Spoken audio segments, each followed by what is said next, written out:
Are you already going? I'm running already. What today is? We got thunderstorms rolling in. Saturday, the 22nd. I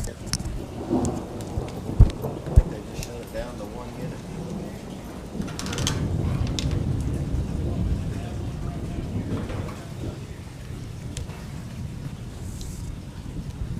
Oh, God.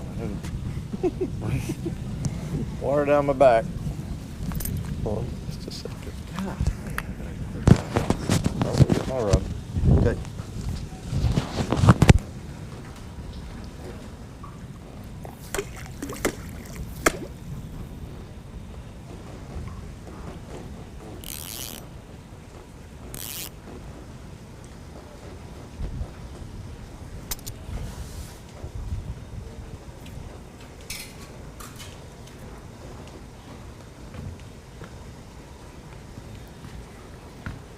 What do you got? 16th? 16 sculpin ginger that's got a bald spot. So does mine. Been fished. Yeah. Missing paint. Yeah. Mine does. Hi everybody, this is Dwayne and Phil with Lilley's Landing Resort and Marina on beautiful Lake Taneycomo in Branson, Missouri. It is Saturday the 22nd of June and we're fixing to get stormed on. So we're going to do the one cast from the dock. Neither one of us are going to volunteer to go out in a boat right now. We both got on 16th ounce sculpin and ginger jigs. I've got, I think, 4 pound test on here. Phil's probably got No, I got 4. 4 pound test also. They ran 2 units of water all day today, and they just shut it off to 1 unit, so the water's dropping out, but it's still pretty good flow. And we're gonna give it a try. Hey, I opened my bail, that's good. Now, I did tell somebody that we were going to show them how to use the pink power worm, so we'll go in the office and do that. Okay, hey, I got some rigged up in my pocket right now because I've been showing people all day. In your pocket? Yeah, I've been carrying them around in my pocket. So we'll be able to do that. Pocket? Yeah. See? See? Wow. I'm prepared like a Boy Scout. Yeah.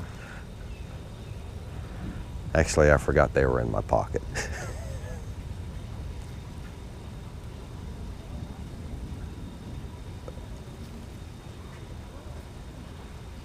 Did you get any fishing reports today? No. Well, except John. Undershack. Ooh.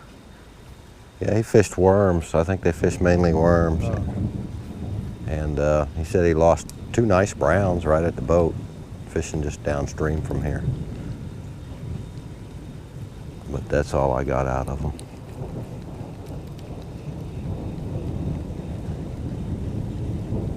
Nothing officially on the one cast.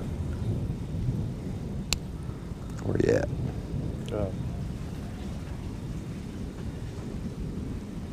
We'll go short. Yeah, that's what I did.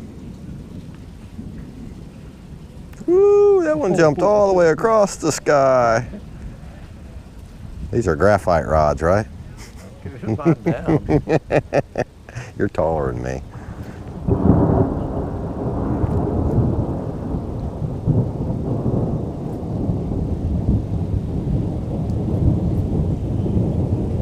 Blake is fishing with a fly rod down there off the pontoon. Yeah, I saw him. He's got a egg pattern on, see if he can talk one into eating down there.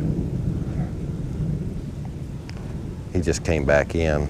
He went up top, fished mainly with a fly rod. Said he was more about experimenting than catching fish today.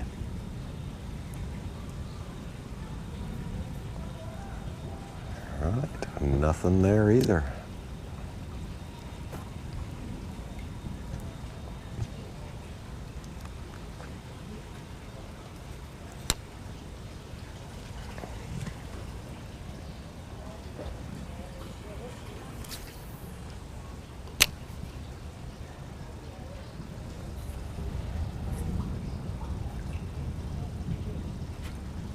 Bump. Something different.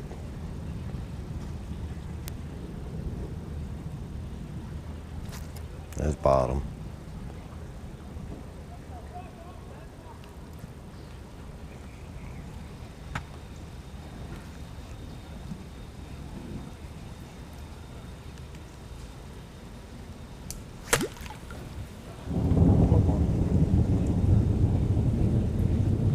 Going high on this one.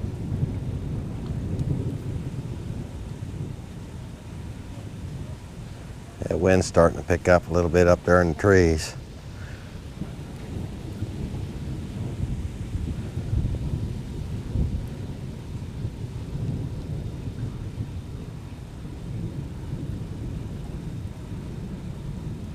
Ooh, there went another one all the way across the sky. I think I'm done for the day. We thank y'all for watching, and we will try it again tomorrow. It's supposed to rain tomorrow. Is it? Yeah.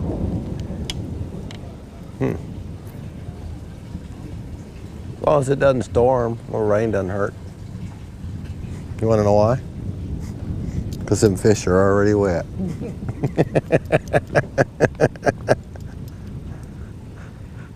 Yeah, I had a feeling you were going to say that.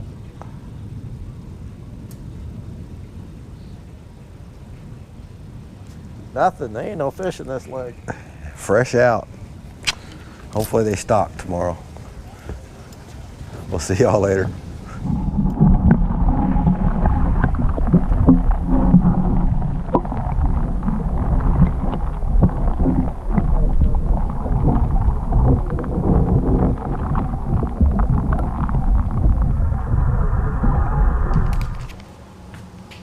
Okay, my microphone is on. Okay, I'm going to check my microphone just to make sure it's on. Yes, it's on. As Phil has promised, we're going to show you how we rig up the pink power worm.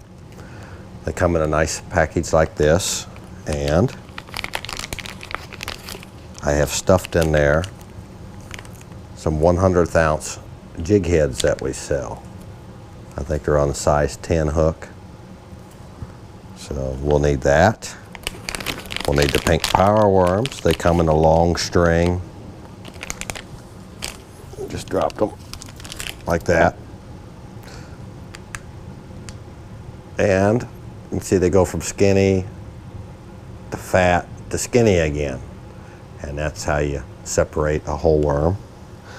I don't fish the whole worm on that jig. I'll put these away. I take that worm and I pinch, 6 or 7 rings off the front of it. And then off the back, I pinch, 10 or so rings. I didn't know that. So that you're fishing only about 2/3 of that total worm. Then you're going to get a jig head. These are the 1/100th ounce jig heads. If you just threw this pink power worm out in the water, it would float. So you need to get it down into the water column, and we do it with these 1/100th ounce jig heads. And because they're such a light jig head, that worm slowly sinks down through the water column. That's what those trout like, is that nice slow sink. So there it is, little tiny jig. We are going to thread that worm as straight as possible onto that jig head, right through the center of the fat end. I'm going to put it on there about 3/8 of an inch or so, and then pop that hook out of it. And just before you seat it all the way up to the jig head, you're going to add a little bit of super glue. We're going to call this super glue. It's not, we're just pretending. You put just a little drop of super glue right there by the head, and then push it all the way up flush to the head so that it runs nice and straight, just like that. A little straighter than that, hopefully. That glue helps hold that worm up to the jig head. If a fish bites it and pulls it down, even that far, they will no longer bite it again. So you need to always check that before you cast, make sure it's pushed all the way up. and that super glue will help hold it up there.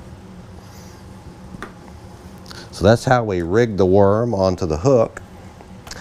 We like to use 8 and 9 foot rods, because sometimes we cast this out and we're fishing it 9, 10 feet underneath of a float. A longer rod will help you cast that.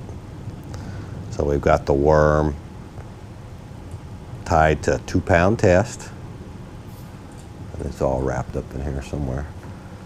And then in the early mornings, you're going to start off fishing at 4 to 5 feet underneath your float, and that's a weighted float. It's got a little bit of a weight on it. That helps you cast it out further because this is such a light rig.